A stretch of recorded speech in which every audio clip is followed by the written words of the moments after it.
అందరికీ నమస్తే. ఈరోజు మన వీడియోలో పన్నీర్ ఎలా చేయాలో చూద్దాం. ముందుగా మనం పాలు పితికే కాడికెళ్దాం. యజమాని పొయ్యి కూసోగానే బర్రె దానంతట అదే అలాగే తిరుగుతూ ఉంటుంది. ఎలా తిరిగిందో చూడండి. మీ బర్రెలు కూడా ఇలా కూర్చోగానే పాలు ఇస్తాయా? ఇస్తే కామెంట్ బాక్స్‌లో కామెంట్ చేయండి. చూసిర్రు కదా ఎట్లా నిలబడ్డదో బర్రె. ఇప్పుడు పాలు పిండడం స్టార్ట్ చేసినాం. ఈ పాలతోటి పన్నీర్ తయారు చేద్దాం. పన్నీర్ పొయ్యి మీద చేస్తున్నా, గ్యాస్ మీద కాకుండా. పొయ్యి ఇలా అంటబెట్టుకొని, పొయ్యి కదా కొంచెం అంటుకోవడానికి టైం పడుతుంది. మొత్తానికి పొయ్యి అంటుపెడుతున్నాం. పొయ్యి ఇలా అంటుకున్నాక మా బర్రె ఒక 4 లీటర్ల పాలు ఇచ్చింది. ఆ 4 లీటర్లు పన్నీర్ చేస్తాను ఇప్పుడు నేను. పన్నీర్ ఎప్పుడు కావాలన్నా మేము ఇట్లనే ఇంట్లో చేసుకుంటాము. ఎందుకంటే బయట పన్నీరు అస్సలు బాగుండట్లేదు. మీరు చూశారు కదా టీవీలో, న్యూస్‌లో ఎన్ని వస్తున్నాయి. అందుకని మేము ఎప్పుడు ఇంట్లోనే తయారు చేసుకుంటాం.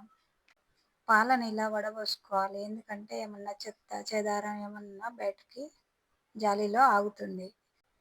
పొయ్యి ఇప్పుడు మంచిగా అంటుకున్నది. దాని మీద ఇప్పుడు పాల గిన్నె పెట్టుకుందాం. కొంచెం బాగా మంట తగిలేటట్టు పెట్టుకోవాలి. మా చెట్టుకెళ్ళిన నిమ్మకాయలు కొంచెం చిన్నగా ఉన్నాయి.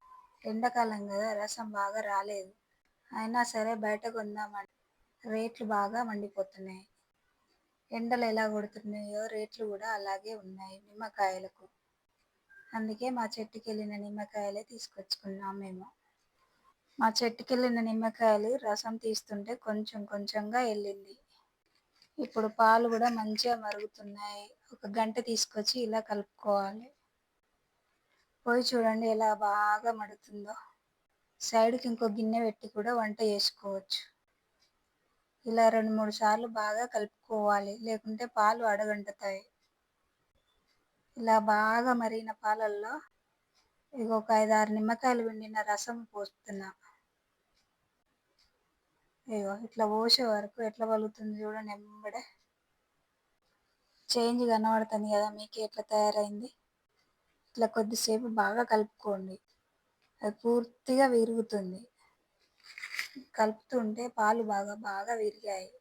ఇట్లా ఒక 5 నిమిషాలు వేడైనాక ముద్దగా వచ్చింది. నీళ్ళు సపరేట్గా కనిపిస్తున్నాయి. పన్నీర్ బాగా తయారైంది. ఇప్పుడు బాగా కనిపిస్తుంది. ఇప్పుడు ఒక వైట్ క్లాత్ తెచ్చుకొని జల్లెడ మీద వేసి పెట్టుకోవాలి. పన్నీర్ చాలా బాగా తయారైంది. ఇప్పుడు దీన్ని వైట్ క్లాత్లో పోసుకోవాలి. వైట్ క్లాత్లో పోసుకొని దాన్ని గుండ్రంగా ఇలా తిప్పుతూ వాటర్ లేకుండా చేసుకోవాలి.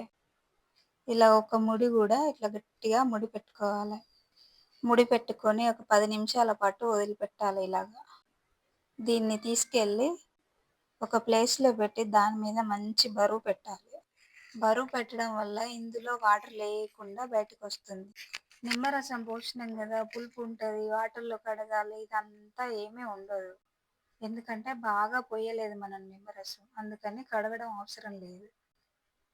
ఇప్పుడు ఇది బరువు పెట్టుకున్నాక ఒక గంట తర్వాత తీసి ఫ్రిడ్జ్లో పన్నీర్ మంచి టెక్స్చర్తో తయారైంది.